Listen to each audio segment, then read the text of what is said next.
I'm about to introduce Scott Jon Siegel. He's a lead designer right now at Playdom. They do a bunch of Facebook games.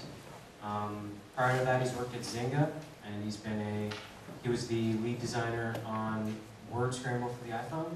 He was also a contributing designer on Cafe World, as well as many other Zynga games, Word Twist, Texas Hold'em Poker, Path Worlds. And even prior to that, he wrote quite a few articles for The Escapist, a game design blog. Excellent articles, if you have the chance to check them out. He's also spoken at the Montreal International Games Summit. So that's a pretty brief introduction. I'm going to pass it on to Scott.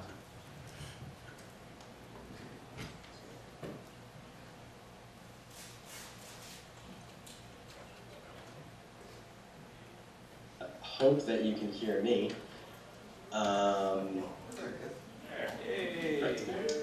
So hi, hope this isn't too big brothery for everyone. So we can't do the presentation and the video at the same time, but I thought I'd at least let you see a friendly face before I cut to my slides. So hello, welcome from San Francisco, and here we go.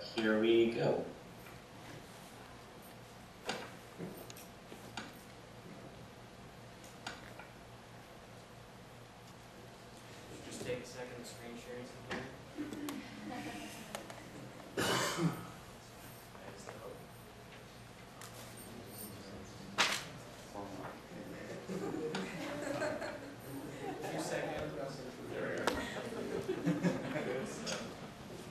Good.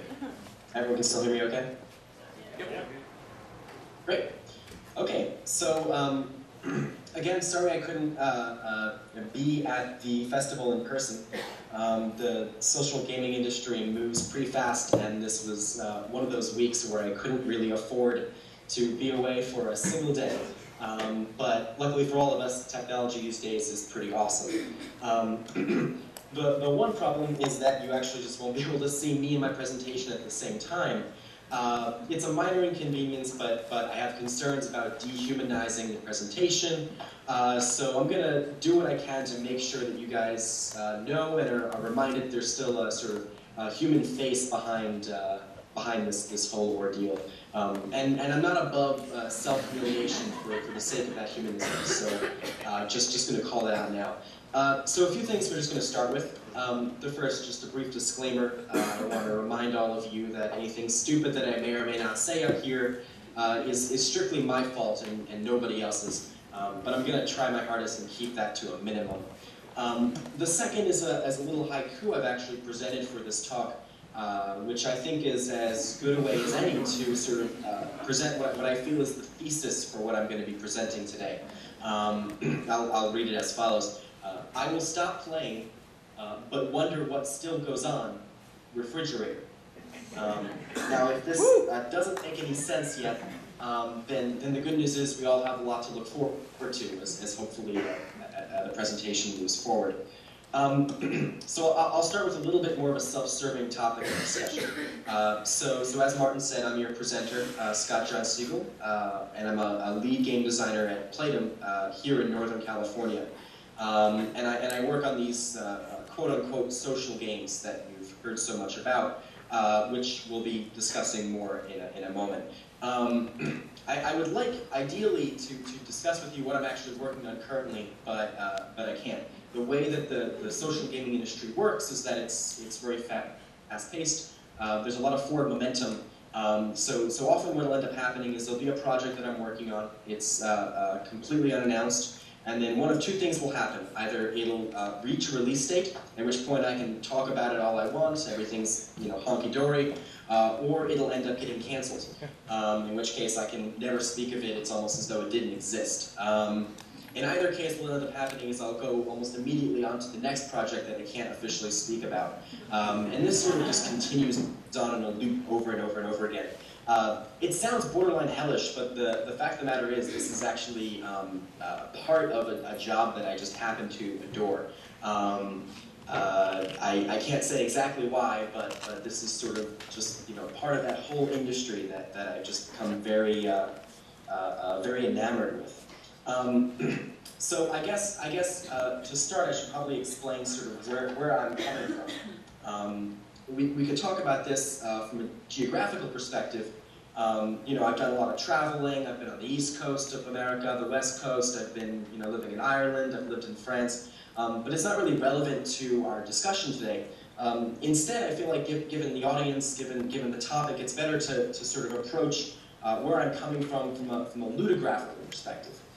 That is to say, talk about the modes of play, the type of play that I've engaged in that's really brought me where I am today and in the form that I am today. So I just like to present all of you. This is sort of my much abridged ludography. This is the games and the ways I play that have sort of made me the person I am. Now there's a good spread here. There's some board games that I grew up with. There's some digital games as well. One of the earliest games I really got engaged with was Metroid 2 on the Game Boy, if anyone's played it. It's a really phenomenal game. It's a portable version of the original NES Metroid, sort of on a different planet. And it had this really deep sense of exploration and dread that just sort of followed you around as you were investigating this planet.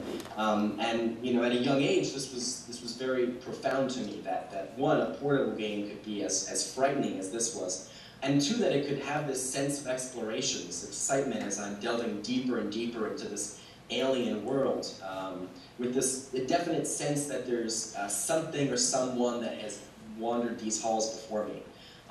So that was pretty impactful. Later down the line, you know, we have a game like Chrono Trigger back in 1995, and this was a phenomenal, groundbreaking role-playing game on the Super Nintendo.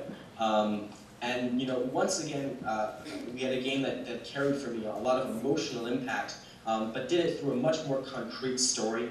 The story of these characters, and specifically the story of time and how it spans across all these eras of this one world. And this was pretty powerful. I mean, you know, there was a lot of video game playing between me and my friends, but it took these few games to really show me that this was a medium that could do something more than just be fun, that there was actually messages or theme that could be explained.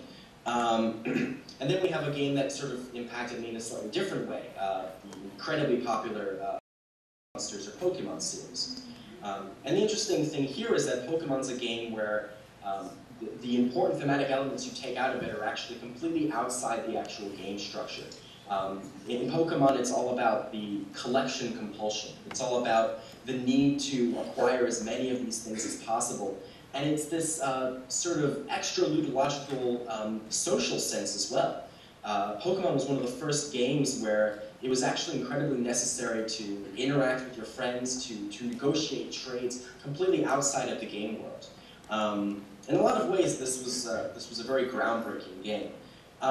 Now, I mean, the logical conclusion to so much game playing as a young child is that I just ended up completely in love with the worlds that I was engaging with, this method of escapism that I had found. And you know, as with anything that you engage so deeply in, I felt this strong desire to try and appropriate that sort of culture, that industry into myself. I thought, you know, growing up as I did, that this was a field that I wanted to be a part of. But for me, the biggest hurdle was the fact that, you know, if you're talking about games, you're talking about numbers, you're talking about coding, and if there's one thing I'm not, it's definitely a numbers guy. You know, I tried my hand at programming, I never did very good, and so for me this was practically a dead end. You know, if I couldn't code, I couldn't make games, which meant I gotta go find a different industry to interact in. But then sort of a funny thing happened is, you know, this ludography that I compiled, I started looking back on it, and looking back, you know, even further to a lot of the games that I had, you know, maybe played when I was younger, to some new games that I had found, to a lot of the non-digital, to the board games and the card games. And I started sort of taking them apart and looking at the individual pieces. And what I started seeing was, I just began seeing these pieces in a sort of new light. They started looking very beautiful to me. and the more time I spent with these pieces outside of the game, maybe playing with them in ways that weren't originally intended by the game rules, I began realizing that it wasn't code that was transmuting these odd materials into games. It wasn't numbers that were the blocking issue. When it came down to it, what we were really talking about was rules. It was a matter of determining where and how pieces were moved, or what their movements would signify. And soon after, I sort of figured out that the rules themselves were the sort of key to what games were. And it was through rules that the designer could manipulate not just play, not just the act of play, but also people. It's sort of a quasi-evil realization that the act of making the game is the act of manipulating the people, the players of that game. But it was the kind of quasi-evil realization that was sort of necessary to rekindle my love of games and sort of reignite what I hope to be a lifelong fascination with the pursuit of creating these. Now I want to talk a bit more in depth about rules before we really get into the meat and bones of this.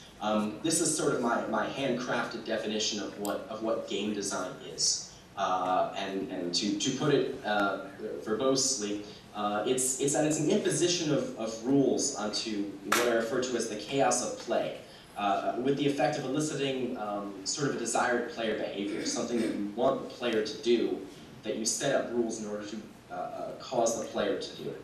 And this definition and a lot of the speech I'm using is sort of peppered with the words game and play, and I'm creating a very conscious distinction between these two words.